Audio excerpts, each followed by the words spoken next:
Bismillahirrahmanirrahim. Nahmaduhu wa nusalli ala rasulihil karim, amma ba'd. Insyaallah pada kesempatan ini kita akan melanjutkan kembali pembacaan kitab Ihya Ulumuddin juz yang kedua. Masih melanjutkan adab-adab makan. Kita telah sampai kepada ar-rabi'u yang keempat. Yang keempat dari adab-adab makan. Yang keempat adalah ayyuhsina al-jilsata. Hendaknya seorang yang makan itu membaguskan cara duduknya alas sufrati, di atas alas meja, fi awali julusihi, pada permulaan duduknya, wa yastadimaha, dan hendaknya dia melanggengkan duduknya kadzalika, seperti itu. Karena Rasulullah SAW adalah Rasulullah SAW, beliau ini rubbama, terkadang, jasa, beliau berlutut, lil akli, untuk makan, ala rukbataihi, di atas dua lututnya, wa jalasa, dan terkadang beliau ini duduk, ala dhahri qadamaihi, di atas dua telapak kakinya, yaitu seperti duduk iftirash, tahiyat pertama. Warubama, dan terkadang juga beliau ini nasoba, menegakkan, rijlahul yumna, kaki kanannya, wajalasa alal yusra, dan beliau duduk di atas kaki kirinya. Jadi kaki kanannya itu ditegakkan dan beliau duduk di atas kaki kirinya. Wa kana yakul, dan adalah Nabi SAW, beliau bersabda, la akulu muttaki'an, aku tidak makan dengan bersandar. Innama ana abdun, hanya saja aku adalah seorang hamba.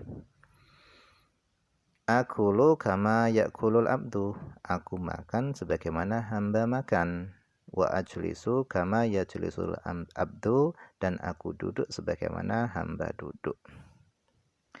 Wa syurbu, adapun minum, muttaki'an, dengan bersandar, itu makruhun, itu dimakruhkan. Jadi minum dengan bersandar itu dimakruhkan. Kenapa? Lil ma'idati, karena bisa membahayakan perut. Aidon juga. Wa yukrahu, dan dimakruhkan, al-aklu, makan, naiman, dengan tiduran, wa muttaki'an, dan dengan bersandar. Jadi makan sambil tiduran dan bersandar itu dimakruhkan. Illa, kecuali makanan yutanaqqalu bihi, yang bisa dipindahkan, minal habub, daripada biji-bijian. Jadi kalau makanannya itu adalah biji-bijian seperti kacang dan yang lainnya, maka itu tidak masalah. Tidak masalah makan sambil bersandar dan makan sambil tiduran. Ruwiya, diriwayatkan, an Aliyin, daripada Ali radhiyallahu anhu, semoga Allah mencurahkan keridhaan kepada beliau, annahu, bahasanya beliau itu akalakakan, beliau ini makan roti kering, ala turusin, di atas tamengnya beliau, wa huwa muttaji'un, sedangkan beliau dalam keadaan tidur miring. Jadi beliau makan roti sambil tidur miring. Wa yuqalu, dan dikatakan, munbatihun ala batnihi, beliau ini tidur tengkurap, ala batnihi, di atas perutnya. Wal arabu, dan adapun orang Arab itu qad taf'aluhu, jadi orang-orang Arab itu terkadang melakukannya. Terkadang orang-orang Arab itu makannya dengan sambil tidur miring atau sambil tidur tengkurap. Jadi adab yang keempat adalah hendaknya seorang yang makan tadi membaguskan cara duduknya.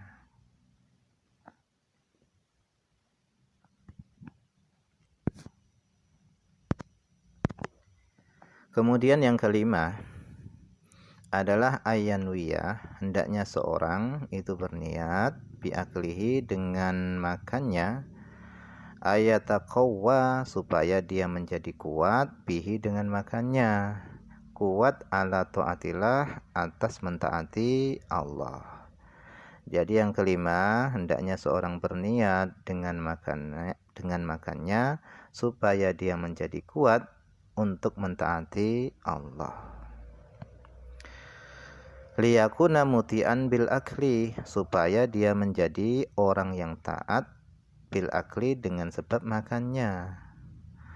Wala yaqsidu, dan janganlah dia bertujuan at-taladzuda, berlezat-lezat, watana'uma, dan bernikmat-nikmat bil akli dengan makannya.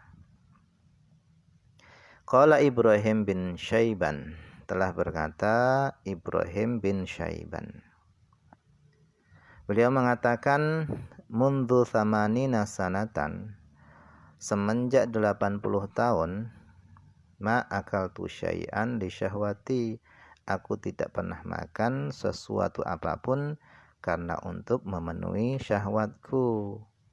Jadi makannya beliau itu supaya kuat ibadah, bukan untuk kesenangan syahwat beliau.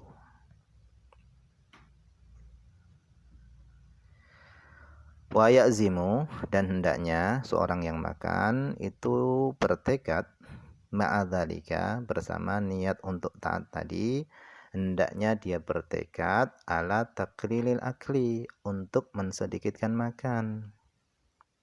Fa innahu idza akala li ajli quwwatil ibadah lam tasduq niyatuhu illa bi akli ma duna syiba.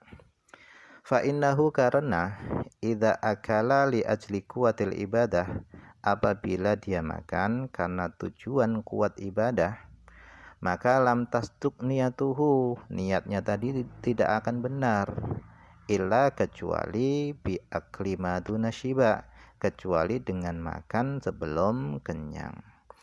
Jadi kalau niatnya dia di dalam makan itu adalah supaya kuat ibadah, maka niatnya tadi itu tidak akan benar kecuali dia mensedikitkan makan, yaitu berhenti sebelum kenyang. Fa inna syiba'a, karena sesungguhnya kenyang itu yamna'u, itu bisa mencegah minal ibadah, daripada ibadah. Wala yuqawi, dan dia tidak akan bisa kuat alaiha, atas ibadah, karena biasanya kalau kenyang malas ibadah. Wa min darurati hadhin niyah, dan diantara keharusan niat ini adalah kasru syahwati, yaitu menghancurkan syahwat, wa itharul qanaah, dan mendahulukan qanaah, merasa cukup, alal ittisa, atas berlapang-lapang di dalam makan.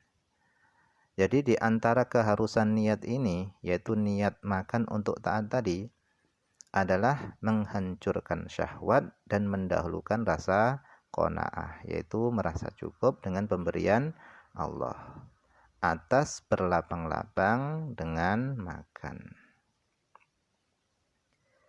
Qala sallallahu alaihi wasallam, Nabi sallallahu alaihi wasallam beliau bersabda, ma mala'a adamiyun, tidaklah memenuhi anak Adam, wi'aan, kantong, syarron, yang lebih buruk, min batnihi, dari memenuhi atau mengisi perutnya. Jadi kata Nabi, tidak ada yang lebih buruk daripada anak Adam tadi memenuhi perutnya dengan makanan.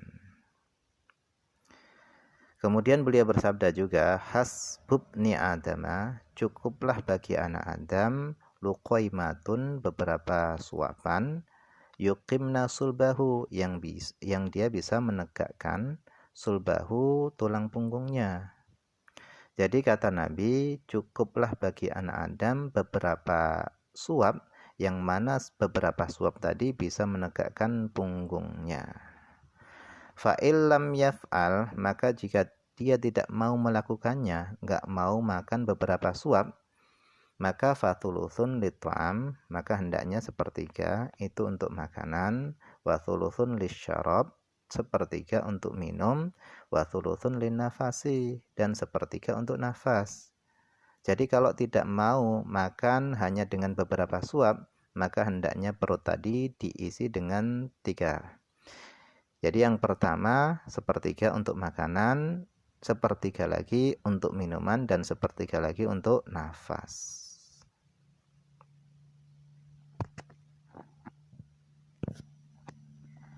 Kemudian kata beliau, wa min darurati hadhin niyah, dan di antara keharusan niat ini adalah alla yamuddal yada, hendaknya seorang tidak menjulurkan tangannya ila ta'am, kepada makanan, illa wa huwa ja'iun, kecuali dia lapar.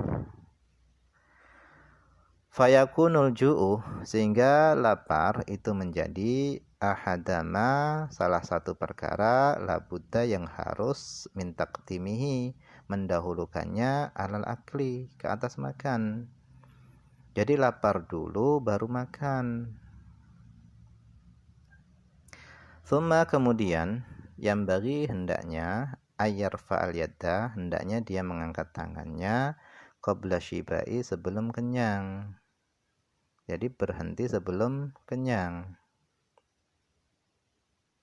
Wa man yaf'al dzalika, dan siapa yang melakukan hal itu, makan ketika lapar dan berhenti sebelum kenyang, maka istaghna anit tabib.